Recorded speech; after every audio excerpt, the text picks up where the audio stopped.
What's up, everybody? My name is Oxyblock, and I want to welcome you to the second episode of the Average Joe Redstone. If you don't remember, this series is gonna be looking at all components of Redstone and trying to explain them in a pretty detailed way, just for us to be able to sort of understand what the components are supposed to do, and so that when we watch someone make a machine or a contraption, we understand what everything is doing within that contraption.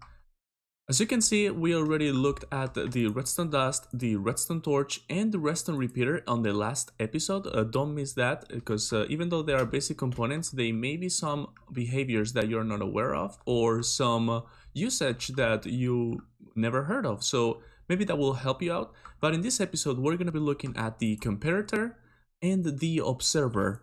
Now, these two components are probably a little bit step up in difficulty compared to the redstone dust, the torch, and the repeater, because they have a little bit more functionality, and you may not see them in like very basic redstone contraptions, but that shouldn't scare you. They are pretty simple once you have understood what they're supposed to do and their behavior.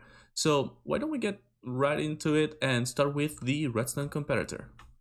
So if we look into the comparator, we're going to see that it will need crafted, and that it will need 3 redstone torches, it will need 3 pieces of stone. Now take a note that this cannot be cobblestone, it actually has to be stone, and you can actually make this just by smelting cobblestone if you didn't know.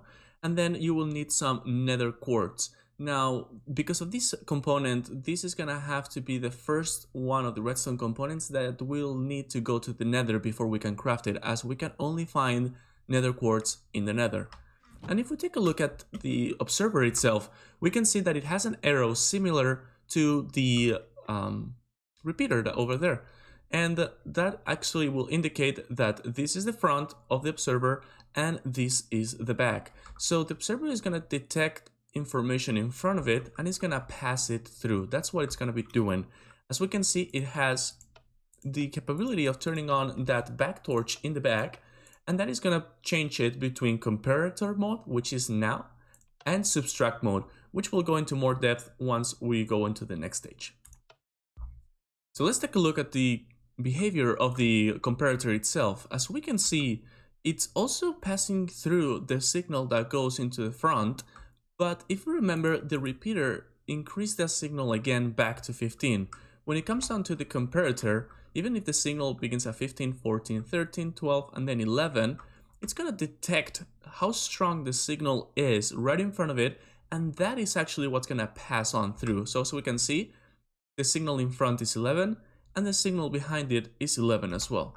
So if we look at how far this redstone line goes, we can see that it will stop just 11 blocks after the comparator, and it will not reach this redstone lamp. Now, if we were to turn off this lever and turn on this one, because it is closer, this is going to be strength of 15, strength of 14. So because it's going to pass the strength of 14 through, the lamp turns on. So one of my favorite traits about the redstone comparator is that it can actually read into other items' inventory. What that means is that if this chest was to have any items inside, that comparator behind it will be able to identify how many items there are in there and release a signal of different strength depending on how full this chest is.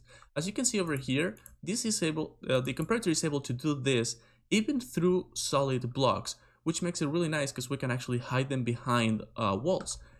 And as you can see here, this redstone signal is 15 blocks long, and that lamp is turned on. And the reason why is because this is an actual full chest. As if we take off one single stack, as you can see, the lamp turned off, and the reason why is because it goes from giving a signal of 15 to a signal of 14. So this can be very useful, and we'll see some of those uses over there. Now, moving into a little more technical use of the comparator itself, we have here the difference between comparator mode and subtracting mode, and the fact that the comparator, as the redstone repeater, is also able to take signal through this side. So here we can see that if we turn on this lever, the lamp will turn on, right? Now if we turn this one, the lamp automatically turns off, and we can like flick this off and on again, and it just will never turn on. The reason why is because when the comparator is in comparator mode, as it is now, it's going to compare the signal that comes in through its side to the signal that comes in through its front.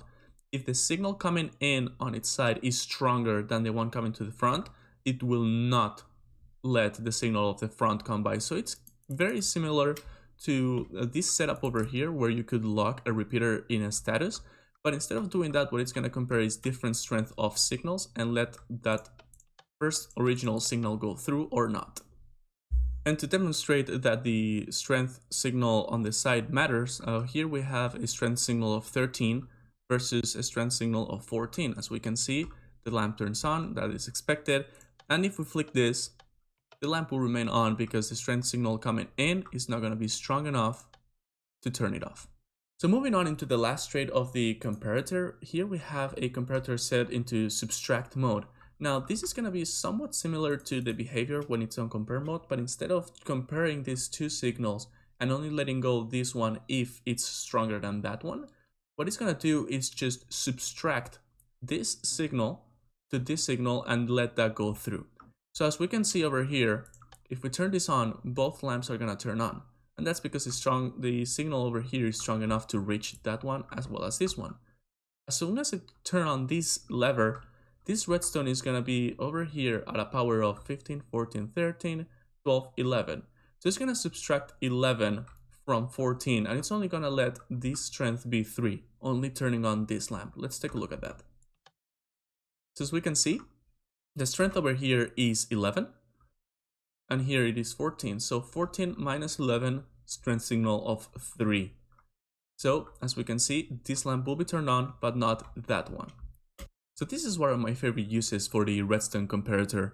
As we can see, we have a storage silo over here with a bunch of chests, but we added these comparators over here that are going to read if the chest in front of them has any items. As soon as it has items, it's going to power this block, which in turn turns on that lamp.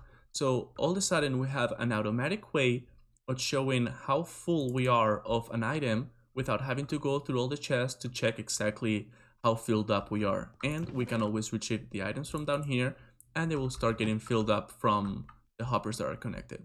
So really simple, really compact, tileable. You could have several of them next to each other. So super useful and I really recommend it. So let's move on to the observer itself. The observer, as I said before, also will need crafted and also will need nether quartz. So it's the second component that we're gonna have to be going into the nether before we actually can even make it.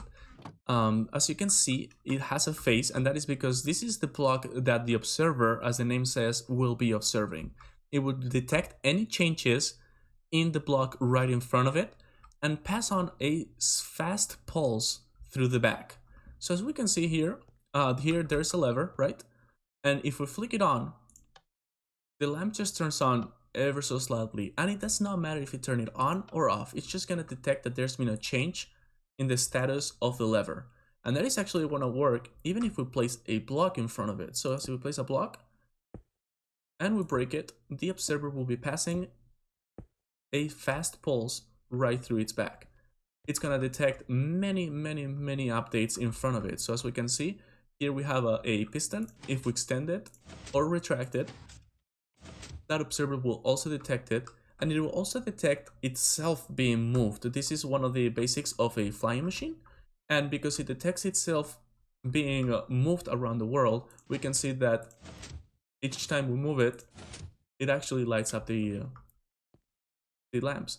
And here we have a simple showcase of the fact that these observers also detect when melons, pumpkins, and sugarcane grows, and also bamboo itself. So basically what's going to happen is every time this piece of bamboo grows one more, that observer will detect it and release a pulse. Because it will release a pulse, you can automate the harvesting of these materials. You can automate the same way with melons and pumpkins growing into observers. You will see that many YouTubers have already made farms using this concept, and that's why they work. They work because the observers detect that the plant has grown. And I almost forgot, but last but not least, they also detect changes in water in front of them. So as we can see, the lamp behind us will also turn on, behind the observer will also turn on when we dispense and retract the water onto that space in front of the observer.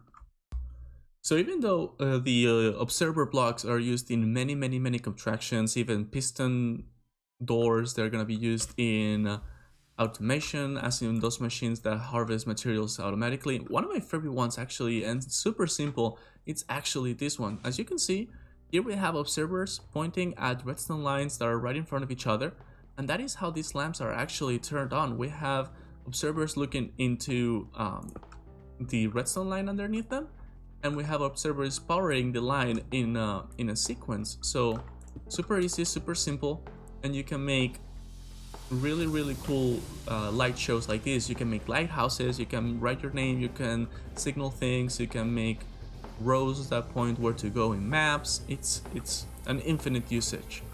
But that is gonna be the end of this episode for today. I hope you guys enjoyed. If you did, please make sure to hit that like button, and if you really enjoyed, make sure to subscribe. Speaking about subscribing, we're almost at 100 subscribers when this video is being released, and that is really awesome.